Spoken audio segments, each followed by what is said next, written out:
இப்பெல்லாம் குட்டி காவேரி அழகா சமத்தா ஸ்கூல் போயிட்டு வந்துடுறீங்க அப்படின்னு விஜய் தன்னுடைய பொண்ணுகிட்ட கேட்டுக்கிட்டு இருக்கும்போது தாத்தா வீட்டில் இருக்க வேலை பார்க்குற செல்வி அக்கா எல்லாருமே கூட இருக்காங்க.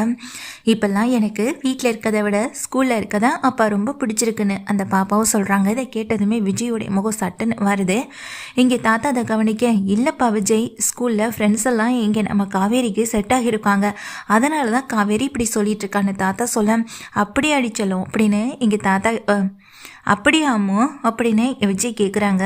அதுக்கு எங்கள் குட்டி காவேரியும், ஆமாப்பா, எனக்கு ஸ்கூலில் நிறைய ஃப்ரெண்ட்ஸ் இருந்தாலும் ஆனால் எனக்கு அந்த ஸ்கூலில் ரொம்ப பிடிச்சதுன்னா என்னோட மிஸ்ஸு தான்.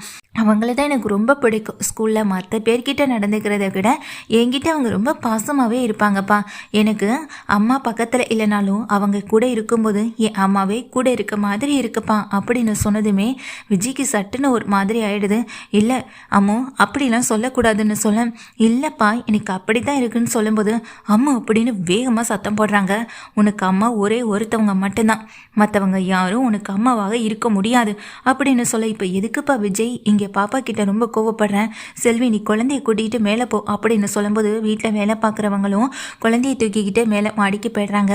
இப்போ எதுக்குப்பா விஜய் தேவையில்லாமல் சத்தம் போடுற, அதுவும் குழந்தைகிட்ட, பாவம் அந்த பிஞ்சு குழந்தை எவ்வளோ பயந்துட்டா பாரு அப்படின்னு சொல்ல, இல்லை தாத்தா, எனக்கு காவேரியை தவிர்த்து வேறு யாரையும் அந்த இடத்துல வச்சு என்னால் பார்க்க கூட முடியாதுன்னு விஜய் சொல்கிறாங்க.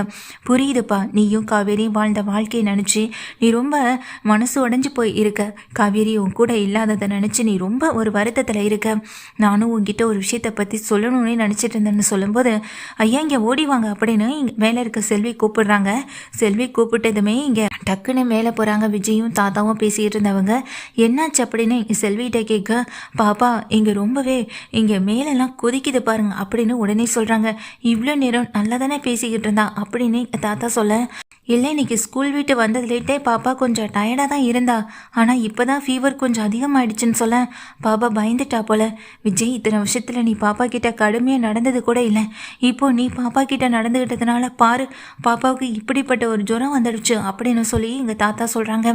விஜய் பதறி போய் குழந்தைய கையில் தூக்கியபடி, அம்மா இங்கே பாரு அம்மா அப்படின்னு சொல்ல, அப்பா எனக்கு என் மிஸ்ஸை பார்க்கணுப்பா அப்படின்னு சொல்லி புலம்பிக்கிட்டே இருக்காங்க. என்ன தாத்தா இது அப்படின்னு சொல்ல, நீ வாப்பா உடனே ஹாஸ்பிட்டல் கூட்டிகிட்டு போகலான்னு உடனே விஜய் தாத்தா ரெண்டு பேரும் சேர்ந்து குட்டி காவேரியை கூட்டிக்கிட்டு ஹாஸ்பிட்டலுக்கும் போகிறாங்க. அங்கே போனால் இங்கே பாப்பா புலம்பிக்கிட்டே இருக்காங்க, ஃபீவரும் ரொம்ப அதிகமாக இருக்குது. இதை கேட்டுட்டு இங்கே டாக்டர் சொல்கிறாங்க, அவங்க ஸ்கூல் மிஸ்ஸாக கிளாஸில் ரொம்ப பாசமாக இருப்பாங்களாம், அவங்கள தான் இங்கே பாப்பா மீட் பண்ணணும்னு சொல்லிகிட்டே இருக்கா, கொஞ்சம் அவங்கள வர சொல்லுங்களேன், இந்த சுச்சுவேஷனில் அவங்க கூட இருந்தால் கொஞ்சம் சரியாக இருக்கும், பாப்பாவுக்கும் ஃபீவரும் கொஞ்சம் குறையும், நாங்களும் இங்கே மருந்துலேருந்து எல்லாம் கொடுத்து பார்த்துட்டோம், பாப்பாவுடைய ஃபீவர் ஹையாகவே தான் இருக்குது, கொஞ்சம் குறைஞ்சாலும் அதே நிலைமைக்கு தான் வந்து நிற்கே, கொஞ்சம் நீங்கள் வர சொல்லுங்கள் சார் அப்படின்னு சொல்ல, என்ன தாத்தா இதெல்லாம் அப்படின்னு இங்கே விஜய் வந்துட்டு, என்னால் என் பாப்பாவை வேறு யாருக்கும் விட்டு கொடுக்க முடியாது, அம்மு வேறு யார்கிட்டையும் பாசமாகவும் இருக்கக்கூடாது, அவளுடைய பாசம் எனக்கும் காவேரிக்கும் மட்டும்தான் கிடைக்கணும், ஆனால் இப்போ காவேரி இல்லைனாலும் இங்கே எனக்கு என் பொண்ணு தான் எல்லாமே, இப்போது காவேரியுடைய இடத்துல இங்கே அம்மு வேறு யாரையாவது வச்சு பார்த்தா கூட எனக்கு பிடிக்கல தாத்தான்னு சொல்ல, அவள் குழந்தடா, அவளுக்கு நம்ம என்ன சொன்னாலும் எடுத்து சொல்லி புரிய முடியாதுடா விஜய், நாம தான் அதை புரிஞ்சுக்கணும், கொஞ்சம் ஸ்கூலில் இருக்கவங்களை காண்டாக்ட் பண்ணி இங்கே காவேரியுடைய கிளாஸ் டீச்சர் யார் அவங்கள உடனே வர சொல்லுன்னு இங்கே நீ கேட்டுப்பாரு அப்படின்னு சொல்கிறாங்க. உடனே இங்கே கால் பண்ணுறாங்க ஸ்கூலுக்கும், மேடம் தான் கால் அட்டன் பண்ணவும் செய்கிறாங்க. அடுத்த நாள் காலையிலையும் ஆகிடுது. அப்போ தான் இங்கே அட்டன் பண்ணி பேசவும் செய்கிறாங்க. சொல்லுங்கள் சார் என்ன விஷயம் அப்படின்னு சொல்லி கேட்க, உங்கள் ஸ்கூலில் நியூ அட்மிஷனாக சேர்த்து விட்டுருக்க என் பொண்ணு காவேரியுடைய அப்பா தான் நான் பேசுகிறேன், அவள் கொஞ்சம் ஹை ஃபீவரில் ஹாஸ்பிட்டலில் அட்மிட் பண்ணியிருக்கோன்னு சொல்ல, சரி அப்படின்னு அவங்க பேசிகிட்டு இருக்கும்போதே அவள் ரொம்ப அதிகமாக சொல்லி இங்கே பேசுகிற வார்த்தை அவங்களுடைய கிளாஸ் டீச்சர் தான், அவங்கள கொஞ்சம் உடனே வர சொல்கிறீங்களான்னு சொல்ல, சார் இந்த டைமில் எப்படி, ப்ளீஸ் மேடம், அவள் ரொம்ப அதிகமாக அவங்களே தான் கேட்டுட்ருக்கான், அவங்க வந்தால் தான் கொஞ்சம் பாப்பாவோட இந்த சுச்சுவேஷனும் கொஞ்சம் மாறும், கொஞ்சம் புரிஞ்சுக்கோங்க மேடம் அப்படின்னு இங்கே விஜய் சொல்கிறாங்க. சரின்னு இங்கே விஜய் கேட்டுக்கிட்டதுனால இங்கே கிளாஸ் டீச்சர் காவேரியை கூப்பிடுறாங்க. நீங்கள் அந்த காவேரி பொண்ணுடைய கிளாஸ் டீச்சர் தானே அப்படின்னு சொல்லும்போது, ஆமாம் மேடம்னு சொல்லும்போது, அந்த பொண்ணு ஏதோ ஃபீவரில் நேரத்தில் எங்கள் ஹாஸ்பிட்டலில் அட்மிட் ஆகிருக்கலாம், உங்களை தான் பார்க்கணுன்னு சொல்லிகிட்டே இருக்கலாம். கிளாஸ் ஹவரில் நாங்கள் இந்த மாதிரியான எந்த சுச்சுவேஷன்லையும் அனுமதிக்கிறதில்ல. ஆனால் இங்கே படிக்கிற ஸ்டூடெண்ட்டுக்கு இப்படிப்பட்ட ஒரு சுச்சுவேஷனை, அதுவும் உங்களை பார்த்தே ஆகணும்னு அந்த குழந்தை அடம்பிடிக்கும் போது எனக்கு வேறு வழி இல்லாமல் தான் அனுப்பி வைக்கிறேன்னு சொல்லிடுறாங்க.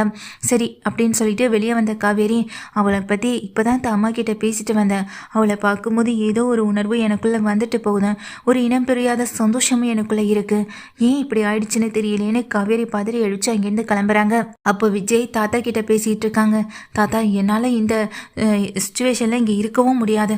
யாரும் என் பொண்ணை பார்க்கக்கூடாது பேசக்கூடாதுன்னு நினைக்கல. ஆனால் அவள் என் காவேரி இடத்துல வேற ஒரு பொண்ணை வச்சு பார்க்கும்போது அதை என்னால் யோசிச்சு கூட பார்க்க முடியல தாத்தான்னு சொல்ல, விஜய் நமக்கு நம்ம அம்மு தான் முக்கியம். அவளை நம்ம எப்படியாவது இந்த நிலைமையிலேருந்து மீட்டு கொண்டு வரணும். பிறகு வேறு ஸ்கூல் மாத்துறதை பற்றி நீ பேசினல, அதெல்லாம் கூட அப்புறம் பார்த்துக்கலாண்டா அப்படின்னு சொல்ல, விஜயும் தாத்தாவும் இங்கே அமைதியாக உட்காந்துருக்காங்க. அப்போ தான் காவேரி நேராக ஹாஸ்பிட்டலுக்கு ஓடி வராங்க. இங்கே காவேரின்ற பேரில் நேராக போய் கொஞ்சம் லெஃப்டில் திரும்புங்க மேடம்னு அங்கே அட்மிஷனில் இருக்கவங்க சொல்லும்போது அங்கே என்ட்ரன்ஸில் இருக்கவங்க சொல்கிறாங்க. உடனே அவங்களும் கிளம்பி இங்கே காவேரி பதறி போய் வேகமாக ஓடி வராங்க. விஜய் தாத்தா 2 பேருமே இங்கே காவேரியை பார்க்கல, காவேரியும் அவங்க 2 பேரையுமே மீட் பண்ணலை. நேராக அந்த ரூமை போயிட்டு எட்டி பார்க்குறாங்க. அங்கே குட்டி காவேரி படுத்திருக்க ட்ரீட்மெண்ட் போயிட்டுருக்கு. காவேரி அப்படின்னு சொல்லிட்டு உள்ளே போகிற காவேரியுடைய பின் சைடை தான் இங்கே விஜயும் பார்க்குறாங்க. அந்த கிளாஸ் டீச்சர் வந்துட்டாங்கப்பா அப்படின்னு தாத்தாவும் விஜயும் பேசிக்கிட்டு இருக்கும்போது, வாப்பா உள்ளே போகலான்னு சொல்ல, இல்லை தாத்தா என்னால் உள்ளே வர முடியாது, நீங்கள் வேணா போங்கன்னு சொல்ல, ஏன்ப்பா இப்படி இருக்குன்னு சொல்லிட்டு தாத்தாவுமே வெளியே வெயிட் பண்ணிட்டு இருக்காங்க. உள்ளே போன காவேரி தன்னுடைய குழந்தையை தூக்கி இங்கே தான் குழந்தைனே தெரியாமல், காவேரி உனக்கு என்னாச்சு, ஒன்றும் இல்லைன்னு சொல்லி கேட்க, வந்துட்டீங்களா, நீங்கள் எப்போதுமே என் கூடவே இருப்பீங்களா அப்படின்னு சொல்லி ரொம்ப பாசமாகவும் ரொம்ப ஒரு வேதனையாகவும் இங்கே குட்டி காவேரி கேட்க, ஏமா இப்படியெல்லாம் பேசுகிற அப்படின்னு சொல்லிட்டு இருக்காங்க. என்கிட்ட யாரும் இந்த மாதிரி பாசமாக நடந்துக்கிட்டல தெரியுமா, தாத்தா அப்பா இவங்க 2 பேர் தான் என் கூட அப்போதுலேருந்தே இருக்காங்க. அம்மாவை பற்றி கேட்டால் அப்பா எதுவுமே சொல்ல மாட்டார், என்னைய எப்பயாவது பார்க்க வருவாங்கன்னு சொல்லுவாங்க. ஆனால் என் அம்மாவை நான் இதுவரையும் பார்த்ததில்ல. ஆனால் நீங்கள் எனக்கு என் அம்மாவாக இருக்கீங்களா அப்படின்னு சொல்லி கேட்டதுமே காவேரி டக்குன்னு உடஞ்சி போயிடுறாங்க. அதே நேரத்தில் இந்த குழந்தைய பார்க்கும்போது ஒரு சந்தோஷம் தனக்குள்ளே இருக்குன்றதை காவேரி உணர்ந்துக்கிட்டாலும், அதே நேரத்தில் அவளுக்கு ஏதாவது ஒன்றுனாலும் துடிச்சு போகிற காவேரியாகவும் இருக்கவும் செய்கிறாங்க. நான் உன் கூடவே தான் இருப்பேன் சரியா, நீ எதுக்கும் கவலைப்படக்கூடாது, நீ சரியான நேரத்துக்கு மருந்து மாத்திரை எல்லாமே போட்டுக்கணும் அப்படின்னு சொல்ல, நீங்கள் கூட இருந்தால் தான் நான் அதெல்லாம் சாப்பிடுவேன்னு இங்கே குட்டி காவேரியும் சொல்கிறாங்க. இதை பார்த்துட்டு இங்கே காவேரியும் சரிமான் கூடவே இருக்குன்னு சொல்லிட்டு இங்கே காவேரி பக்கத்துலேயே உட்காந்து பேசிட்டு கொஞ்சம் நேரத்தில் வெளியே கிளம்பி இங்கே காவேரி அப்படியே நின்றுட்டுருக்காங்க. அவங்க முன்னாடி தான் விஜய் நிற்கிறாங்க, தாத்தாவும் நிற்கிறாங்க. தாத்தாவும் பார்க்கல, விஜயும் பார்க்கல. ஃபஸ்ட்டு தாத்தா தான் இங்கே காவேரியை கொஞ்சம் நேரம் கழித்து மெல்லமாக பார்க்கவும் செய்ய, காவேரி ஒரு குழப்பத்தோடையும் பதட்டத்தோடையும் நிற்கவும் செய்கிறாங்க. அம்மாடி அப்படின்ற மாதிரி அதிர்ச்சியில் இங்கே சொல்ல, தாத்தா அப்படின்னு எங்கள் உடனே விஜய் தாத்தாவை தான் திரும்பி பார்க்குறாங்க. தாத்தா இங்கே காவேரியை பார்த்து அதிர்ச்சியில் அப்படியே நின்றுட்டுருக்க விஜய், அப்போ தாத்தா யாரை பார்த்துக்கிட்டு இருக்காருன்னு அப்போ தான் ஒரு நிமிஷம் நோக்குறாங்க. அங்கே காவேரி நிற்கிறாங்க. இதை பார்த்ததுமே பெரிய அதிர்ச்சி விஜய்க்கு.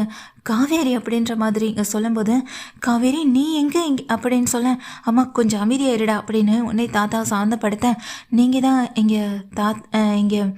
நீங்கள் தான் காவேரியோடைய அப்பாவா அப்படின்னு சொல்லி கேட்க, நான் தான் காவேரியோடைய கிளாஸ் டீச்சர், என்னுடைய பேரும் காவேரி தான். அந்த ஒரு சுச்சுவேஷனில் தான் நாங்கள் 2 பேருமே மீட் பண்ணோம். அவள் பேரும் காவேரி, என் பேரும் காவேரினதும் அவளுக்கு ரொம்ப சந்தோஷம். அவகிட்ட நான் ரொம்ப அக்கறையாக பாசமாக தான் நடந்துக்கிட்டேன் அப்படின்னு இங்கே காவேரி இது எல்லாத்தையும் மறந்துட்டு பேசிக்கிட்டு இருக்க விஜய்க்கு ஒன்றுமே புரியலை. தாத்தா அப்படின்ற மாதிரி பார்க்குறாங்க. பயப்படாதீங்க, நான் காவேரிக்கு சரியாகிற வரையும் கூடவே இருந்து அவளை நான் பத்திரமா பார்த்துக்கிறேன் அப்படின்னு காவேரி சொல்லும்போது, இதை கேட்டதும் விஜய்க்கே ரொம்ப பெரிய அதிர்ச்சியாக இருக்குது. ஒன்றும் உங்களுக்கு பிரச்சனை இல்லைல்ல சார் அப்படின்னு இங்கே விஜயை பார்த்து கேட்குறாங்க. இல்லை விஜய் எதுவுமே சொல்லாமல் இருக்க, விஜய் நீ என்னப்பா விஜய் அப்படின்னு உடனே தாத்தா எங்கள் விஜயை பார்க்க, விஜய் அப்படின்ற மாதிரி இங்கே காவேரி கேட்குறாங்க. எனக்கு இந்த பேரை கேட்கும் போதெல்லாம் எனக்கு ஏதோ ஒரு மாதிரியாகவே இருக்குது, ஆனால் என்னென்னு சொல்ல தெரியல. இந்த பாப்பாவை பார்த்த பிறகும் எனக்கு ஏதோ ஒரு சந்தோஷம் கிடைக்கிது. நான் மதுரையில் இருந்ததை விட இங்கே காஞ்சிபுரம் இப்போ ரொம்ப சந்தோஷமாக இருக்கேன். எல்லாம் தொலைச்சது ஏதோ எனக்குள்ளே கிடைக்க போகுதுன்ற ஒரு நிம்மதி எனக்குள்ளே இருக்கு. ஆனால் இந்த பேர் தான் எனக்கு ஏதோ ஒரு மாதிரியான ஒரு உணர்வை கொடுத்துட்டே இருக்கு, அது ஏன்னே எனக்கு தெரியலை அப்படின்னு இங்கே திரும்ப காவேரி தாத்தா முன்னாடி சொல்லிட்டு நான் காவேரி கூட இருக்கேன்னு உள்ளே போய்ட்றாங்க. தாத்தா காவேரி அப்படின்னு கையை நீட்டி அழுதுகிட்டே எங்கள் விஜய் தாத்தாவை பார்க்க, விஜய் கொஞ்சம் அமைதியாக இருப்பான்னு சொல்லிட்டு தண்ணி கொடுக்குறாங்க. தாத்தா காவேரி அவளுக்கு ஏன் என்ன தெரியலை, நம்ம குழந்தையும் தெரியலை, என்னென்னமோ சொல்கிறான், இன்னைக்கு எதுவுமே புரியலையேன்னு எங்கள் விஜய் சொல்ல, என்னை மன்னிச்சிருப்பான்னு தாத்தா கையெடுத்து கும்பிட்டு அழுக, அழுகுறாங்க. தாத்தா என்ன இது அப்படின்னு சொல்லி கேட்க, விஜய் நான் இந்த விஷயத்த சொல்லியிருக்கணும், எல்லாம் உன் பாட்டியால் தான்ப்பா நான் இந்த விஷயத்த சொல்லாமல் போயிட்டேன். அந்த ஆக்சிடெண்ட்டில் காவேரி இறந்து போகலப்பா, அவள் உயிரோடு தான் இருக்கா, இதோ இந்த நிற்கிறாளே இவ தான் உன் காவேரி அப்படின்னு சொல்ல, தாத்தா அப்படின்னு இன்னும் அதிர்ச்சியோடு எங்கள் தாத்தாவை பார்க்குறாங்க. அதுக்கு தாத்தாவும், ஆமாப்பா விஜய், காவேரிக்கு இங்கே பழசு எல்லாமே மறந்து போச்சு, அவள் மனசில் இருந்த எல்லாமே அழிஞ்சு போச்சு. இப்போ அவள் புது ஆள், அவளுக்கு எதுவுமே நினைவுகளில் இல்லை. அவளுக்கு நம்ம எதையாவது நினைவுபடுத்தணும்னு விரும்பினா அது அவள் உயிருக்கு ஆபத்தாகும்னு டாக்டர் சொல்லியிருக்காங்க. அதனால தான் இந்த விஷயத்தை உங்ககிட்டேருந்து மறைச்சோம். அதே போல் காவேரிக்கு நீ யாருன்னு தெரியலை, நம்ம குழந்தையும் யாருன்னு அவளுக்கு தெரியலை. ஆனால் அவளுக்குள்ளே இருக்க ஒரே விஷயம், உங்களை பார்த்துக்கும் போது அவளுக்கு ஒரு சந்தோஷம் கிடைக்கிது. நிச்சயமாக அவளுக்கு ஒரு நாள் எல்லாம் மாறும்னு நம்புவோம் அப்படின்னு சொல்ல, 5 வருஷமாக என்னை நம்ப வச்சு ஏமாத்திட்டீங்கல்ல அப்படின்னு எங்கள் விஜய் அழுகிறது மட்டும் இல்லை, நேராக ரூமுக்கு போகிறாங்க. அங்கே 2 பேரும் கைத்தட்டி விளையாடிட்டு இருக்கதை பார்த்த விஜய்க்கு அழுகையும் சந்தோஷமும் துக்கமும் வேதனையும் கூடவே தான் இருக்குது. இத்தனை வருஷ காலமாக பெத்த குழந்தையோடு இருக்க முடியாத ஒரு வேதனை, கட்டின மனைவி இறந்துட்டான்னு நினச்சி இங்கே பெத்த மகளையும் இங்கே நான் ரொம்ப கஷ்டப்படுத்திட்டேன் அப்படின்னு விஜய் அழுதப்படி நின்றுட்டுருக்கேன். சார் நீங்கள் நினைக்கிற மாதிரி ஒன்றும் இல்லை சார், இங்கே பாப்பாவுக்கு குணமாயிடும், நான் கூட இந்த பார்த்துக்கிறேன் சார் அப்படின்னு இங்கே காவேரி சொல்கிறாங்க. காவேரியையே இங்கே பார்த்துக்கிட்டே இருக்கேன். அப்பா எனக்கு இவங்க தான், நான் சொன்னேன்லப்பா அது இவங்க தான்ப்பா, எனக்கு இவங்க கூட இருந்தால் அம்மா பக்கத்தில் இருக்க மாதிரியே இருக்குப்பா அப்படின்னு சொல்லும்போது, இவங்களையும் அம்மா தாண்டான எங்கள் விஜய் பார்த்துட்டே இருக்காங்க. காவேரியும் விஜயை ஒரு மாதிரியாக தான் பார்க்குறாங்க. திரும்ப திரும்ப அவங்களுக்குள்ள ஒரு விதமான அலையாக ஓடிக்கிட்டே இருக்கு. என்ன நடந்ததுன்னு அதை பற்றி யோசிக்கிற மனநிலைமையில் கூட அவங்க இல்லை.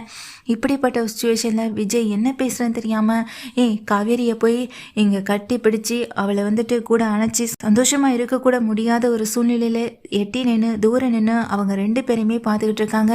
தான் பொண்ணும் மகளும் ஒருத்தருக்கு ஒருத்தர் அம்மா மகள்னே தெரியாத ஒரு நிலைமையில் இருக்காங்களே, இந்த நிலைமை யாருக்குமே வரக்கூடாது கடவுளேன்னு கடவுளையும் வேண்டிக்கிறாங்க. காவேரிக்கு குணமாகணும், அவளுக்கு எப்படி அது குணப்படுத்தி ஆகணுன்ற ஒரு நிலைமையிலையும் எங்கள் விஜய் இருக்காங்க.